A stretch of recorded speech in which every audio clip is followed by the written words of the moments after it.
Assalamualaikum warahmatullahi wabarakatuh. Perkenalkan, nama saya Anissa Kusmawardani dengan NIM 23101011120.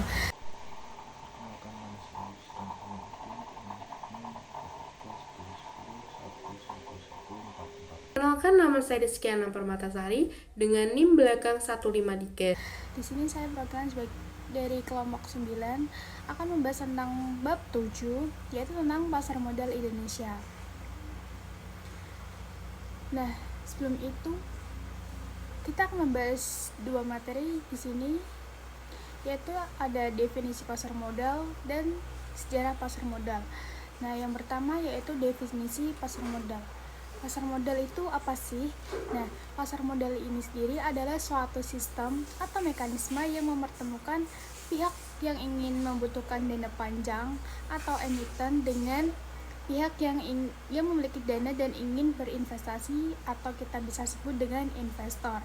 Di pasar modal, perusahaan dapat menghimpun dana dari masyarakat dengan menjual instrumen seperti saham dan obligasi.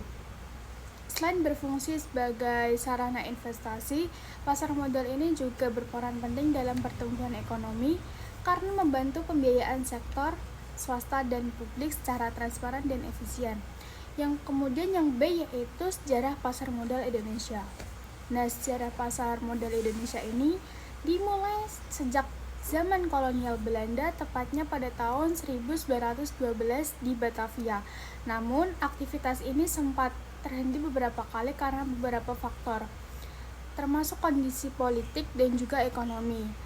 Baru pada tahun 1977, pemerintah meresmikan kembali pasar modal melalui pembukaan Bursa Efek Jakarta atau BEJ, yang kemudian pada 2007 dilakukan penggabungan antara BEJ dan Bursa Efek Surabaya atau BES menjadi Bursa Efek Indonesia atau BEI untuk menciptakan sistem perdagangan yang lebih efisien dan juga terintegrasi secara nasional. Terima kasih. Selanjutnya akan dijelaskan oleh pemateri kedua. C. Produk yang diperdagangkan di pasar modal. Produk-produk yang diperdagangkan di pasar modal sangat beragam. Produk utama yang meliputi saham, yaitu bukti kepemilikan atas suatu perusahaan, obligasi, yaitu surat utang jangka menengah atau panjang, serta reksadana, yaitu kumpulan dana dari investor yang dikelola oleh manajer investasi. Selain itu, terdapat juga instrumen derivatif seperti right issue dan warrant. Masing-masing produk ini memiliki karakteristik risiko dan potensi keuntungan yang berbeda-beda, sehingga dapat dipilih sesuai kebutuhan investor. D. Elemen yang menyebabkan tumbuhnya pasar modal. Pertumbuhan pasar modal Indonesia dipengaruhi oleh beberapa elemen penting. Salah satunya adalah meningkatnya kesadaran masyarakat tentang pentingnya investasi dan perencanaan keuangan jangka panjang. Selain itu, perbaikan regulasi dan pengawasan dari otoritas jasa keuangan atau OJK, serta inovasi teknologi di bidang perdagangan efek seperti sistem online trading membuat akses pasar modal semakin terbuka dan mudah dijangkau.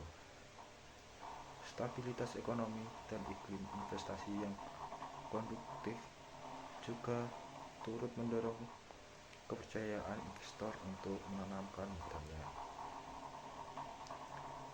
Perubahan BEJ dan BES menjadi Bursa Efek Indonesia atau BEI. Pada tahun 2007, pemerintah menggabungkan dua bursa efek yang sebelumnya terpisah, yaitu Bursa Efek Jakarta BEJ dan Bursa Efek Surabaya BES, menjadi satu bursa terpusat yang dikenal sebagai Bursa Efek Indonesia atau BEI. Tujuan untuk penggabungan ini adalah untuk meningkatkan efisiensi perdagangan efek, menyatukan sistem dan aturan, serta memperluas jangka layanan pasar modal ke seluruh wilayah Indonesia. BEI saat ini menjadi satu-satunya lembaga penyelenggara perdagangan saham dan instrumen pasar modal lainnya di Indonesia. Langsung saja kita masuk pada materi ke-6 yaitu reksadana. Reksadana merupakan salah satu instrumen investasi yang sangat populer di pasar modal Indonesia karena menawarkan kemudahan dan diversifikasi investasi bagi masyarakat yang tidak memiliki waktu atau keahlian mengelola investasi sendiri. Reksadana adalah wadah yang menghimpun dana dari masyarakat pemodal, kemudian dana tersebut dikelola oleh manajer investasi profesional untuk diinvestasikan ke dalam portofolio efek seperti saham, obligasi, dan instrumen pasar uang. Terdapat beberapa jenis reksadana yang sesuai dengan profil risiko dan tujuan investasi investor. Yang pertama ada reksadana pasar uang, yang menginvestasikan dananya pada instrumen pasar uang jangka pendek seperti deposito dan surat berharga komersial dengan risiko rendah dan likuiditas tinggi. Kemudian yang kedua ada reksadana pendapatan tetap, yang berfokus pada investasi obligasi dengan tujuan memberikan pendapatan tetap dalam bentuk bunga. Kemudian yang ketiga ada reksadana campuran, yang mengkombinasikan investasi pada saham dan obligasi untuk memberikan potensi pertumbuhan sekaligus kestabilan pendapatan. Dan yang keempat ada reksadana saham, yang mayoritas investasinya pada saham dengan potensi imbal balik tinggi namun dengan resiko yang lebih besar. Selanjutnya ada materi disclosure yang diperbolehkan dan tidak diperbolehkan di pasar modal. Disclosure atau keterbukaan informasi merupakan hal penting dalam pasar modal yang sehat dan transparan. Perusahaan publik wajib menyampaikan informasi material seperti laporan keuangan, rencana aksi korporasi, perubahan manajemen, atau peristiwa penting lainnya. Disclosure ini harus bersifat akurat, jelas, dan tidak menyesatkan. Di sisi lain, informasi yang bersifat spekulatif, menyesatkan, atau belum resmi diumumkan tidak boleh disebarluaskan karena dapat memicu manipulasi pasar dan merugikan investor. Kemudian yang ke-8 ada hubungan pasar modal dan kebijakan fiskal. Pasar modal memiliki hubungan erat dengan kebijakan fiskal yang diterapkan pemerintah. Kebijakan fiskal seperti pengurangan pajak atau pemberian insentif untuk investor dan emiten dapat mendorong pertumbuhan modal karena menciptakan iklim investasi yang lebih menarik. Sebaliknya, melalui pasar modal, pemerintah juga bisa menghimpun dana untuk membiayai pembangunan nasional, misalnya melalui penerbitan surat utang negara atau SUN.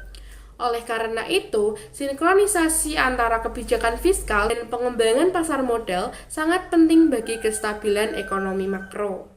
Terima kasih. Wassalamualaikum warahmatullahi wabarakatuh.